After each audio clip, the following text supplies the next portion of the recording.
We are excited to announce that the City of Fredericksburg Civil Rights Trail, Freedom, a work in progress, is being added to the United States Civil Rights Trail as the fourth site in Virginia. This puts us on the map in a way we could never have imagined and brings the stories told here on the Fredericksburg Civil Rights Trail beyond our city's boundaries. What's important is the fact that, going back to my grandmother, the stories that I was told in her little living room are the stories that are going to be told around the world. I'm talking about from right here in Fredericksburg. The stories that were never, I would call, respected. You know, it was like, well, okay, that happened, more or less. So what? Yeah, that happened. You know, that school, class of 1955, okay, that's just the way it was. And, you know, when I was growing up and going to history class and different classes, it wasn't interesting to me because I would go to school, then I would go to grandma's house. And what grandma was telling me wasn't what was in the books. The fact that today we get to tell the stories of the untold, and the fact that, you know, that elders pass on and generations pass on, and we lose those stories, and they stay in the living room. Family members start passing away. Those stories go away.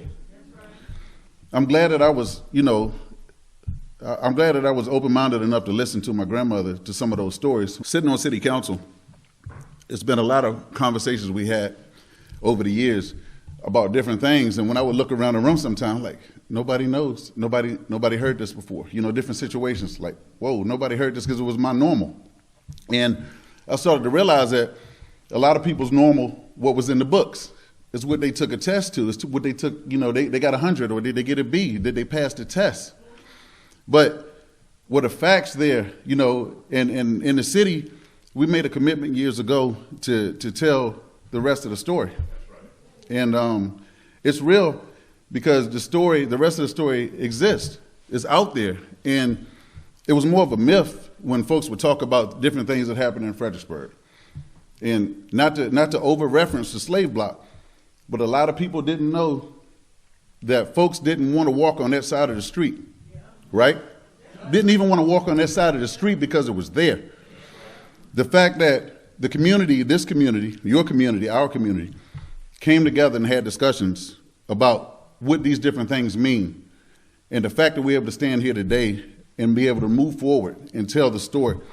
So it was referenced earlier a little bit. What I wanted to say on my closing remarks is that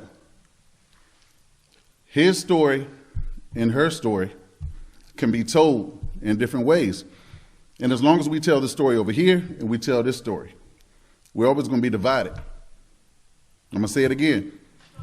If we tell a story over here and we tell it over there, we're always going to be divided. Because what happens is, this is a story of history. This is the black story, right? So the black story is part of history. So it's our story. Okay, it's a black story. That's a fact.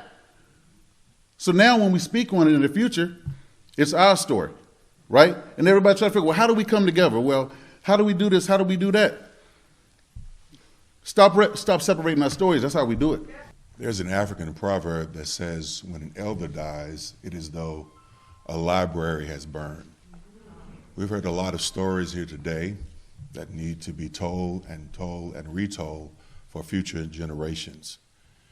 If we don't learn the lessons from history, we will repeat those terrible things that take place because of ignorance and an attempt to erase and change and rewrite history. History is tough. History can be very hard. It's a hard pill to swallow. And some people would try to change and rewrite and to do a do-over on the truth. Yes. Dr. Martin Luther King Jr. said, truth crushed to the ground will rise again. Okay. And we're thankful for those who've gathered today who are part of this resurrection of a history that many people want to bury even today. When you tell the truth, you're going to talk about some hard, cold facts. And it's not going to always be splendid. It's not going to always be nice. It's not going to always be sweet. but it still needs to be told.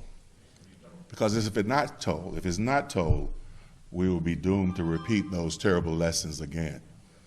As we sit here, as we are gathered here, there are people who have made it their mission to try to rewrite history, or to mute history, or to turn down the truth and accept that which is not true as history.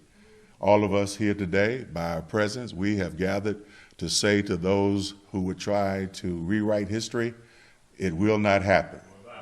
It will not happen.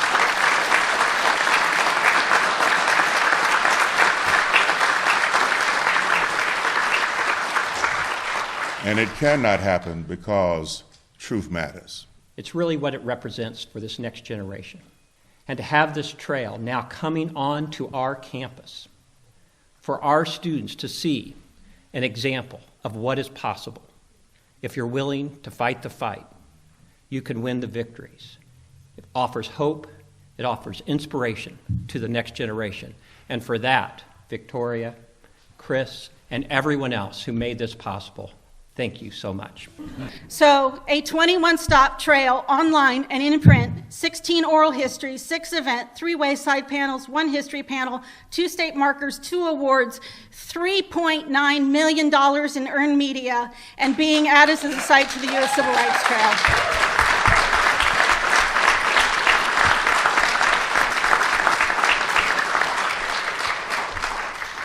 And that is all from one email.